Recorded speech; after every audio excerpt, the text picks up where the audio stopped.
you are feeling overwhelmed with where to start with bits and you find that your comfort is picking up a buffing block, this is the video for you. My model today is amazing. I can literally use any single one of the Erica's Dry Manicure bits and get exceptional looking cuticles. I look forward to telling you about some of the differences between flathead tools, pointy, rounded, and flame shaped. How do I know which bit to use? What's great about this manicure today is I can do so many different tools, but I just want to give you a rundown with our dry manicure bits. Flat top is going to really help with shaping. I like using the flat tops with overgrown cuticles. I also enjoy using the flat top when I don't have a lot of cuticle and I work on it at a lower speed. That way I can really push into this fold because she doesn't have a lot of tissue that I need to remove from the nail plate. Now, after the flat, we have the rounded bits. What I like about having a little bit of roundness is it allows me to push into the proximal fold. So somebody that's a little bit fluffy right here, it's nice to be able to put that rounded head right in to the proximal fold and just push. I just push and gently reshape this proximal fold while also removing the dead skin off of the nail plate. Now, if I want something a little more pointy, that usually means there's more buildup in the sinus area, or I'm trying to clean out this lateral fold, or I'm just trying to get a little more deeper clean look by actually getting underneath the pocket. Now, if getting underneath the pocket is a priority, and then our flame shapes are going to allow us to be able to clean up the dead skin cells underneath. So in this case, which bit is right for this manicure? Now, again, this is gonna take me back to what is our end result. I love a good structure manicure. So for me, when I look at my client and these nails, I'm gonna go ahead and I'm gonna use the Big E. So my first step in the manicure is always going to be gently to release the cuticle, and I'm asking my client, what's your comfort level? So I decided out of the bit lineup that we saw to use the Big E because she had a little bit of fluffy proximal fold that I just wanted to gently be able to push on that fold. It's also going to allow me to use that rounded part to clean up the cuticle when I have that little ledge on top instead of using nippers. So I'm in the reverse direction at 8,000 RPMs. If you are heavy-handed or your client is sensitive, I would recommend reducing that speed to maybe 5 and just seeing what your comfort level is as well as your client's. All right, so I'm just streamlining what I'm doing. Pressure is very light, opening up that cuticle area. So as I'm exfoliating those dead skin cells, she does not have much dead cuticle on her nail plate. So I just gently want to rub my diamond bit all over that nail plate for product application. Don't overthink it.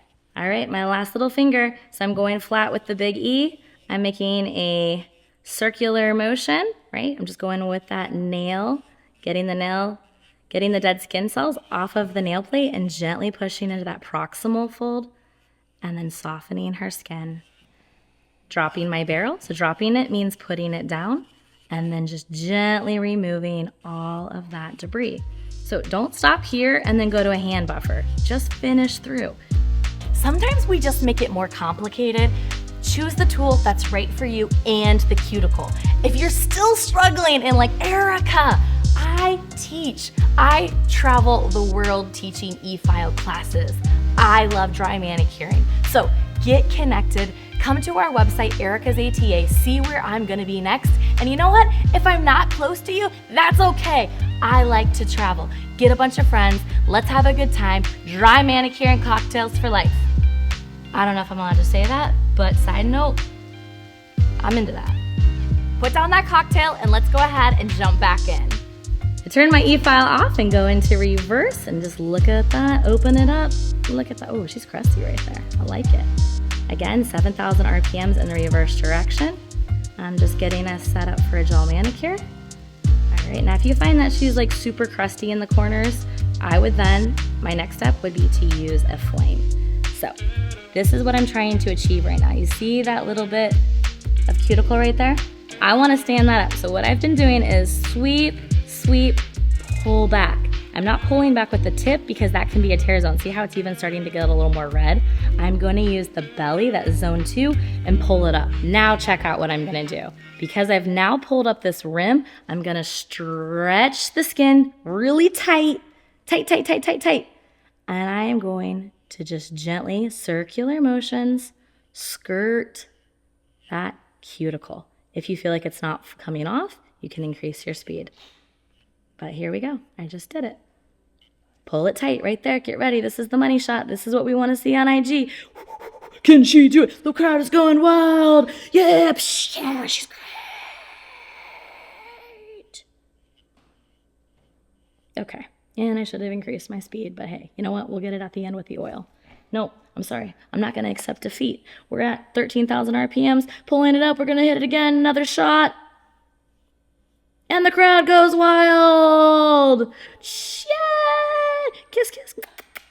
And you know what? That's exciting because that is when we start making money, is when we're not thinking anymore. Well, don't ever. Actually, always think. That's kind of important. But when you just know, when you're driving your car, you're not like, okay, turn the car on. Press the gas. You just do it. We want to get to a point with dry manicuring, wherever you're at on your journey. All right, money shot, pull it tight. Okay, so you know what I just realized? Her cuticle wants to come off very easily, but if I keep doing pass after pass, she's gonna get raw. So screw what I'm doing. I'm gonna just stay in 7,000 RPMs and open up the cuticle area like this. Gonna do this on all 10 fingers, and then I'm gonna increase my speed and come back for the tops. There's no reason to go back and forth. I wanna make this streamlined. I want this cuticle work to be done in like 10 minutes. There's no reason for it to be more. My prep and my cuticles. She's got beautiful nails if I do too much. And if I nip, model, have you ever noticed that if you nip, what do your cuticles look like a few days later? Not very good, and they're probably a little sensitive, right? Yep. So now that's not gonna be an issue because we just exfoliated everything. So we got our little rims. You guys wanna see what it looks like before? Look how pretty. We're prepped, there's cuticle work. So you guys saw me, I did all the cuticle work. That looks absolutely great. And I was trying to also, the little rim right there, you see it? It's so little. If somebody nips that, it's gonna bleed, it's gonna hurt, it's not gonna be good. You know this, been there, done that, right? Check that box. I tried to get this off at 7,000 RPMs and it just wasn't coming, even with a little more pressure. So if you're at 7,000 RPMs or whatever pressure you're working at, and it's just not getting off, go ahead, do all the nails, and then stop, increase your speed, and then just go back right on top. Boom. Look at that. Instead of fighting with 7,000 RPMs, I just increased my speed. It's all about processes. It's all about efficiency. It's all about adjusting to make sure that you're working smarter, not harder, okay? So what bit do we use? I could have used any of the bits. I went for the big E, and now of course I'm going to apply product because I prepped, and then I'm gonna go in with the Lunu Luxe oil and the polisher, and we'll call it a wrap. This content is so much fun. Don't overthink it. Let's connect, like, subscribe, and let's continue to build you up for success. Dry manicures for life! Woo!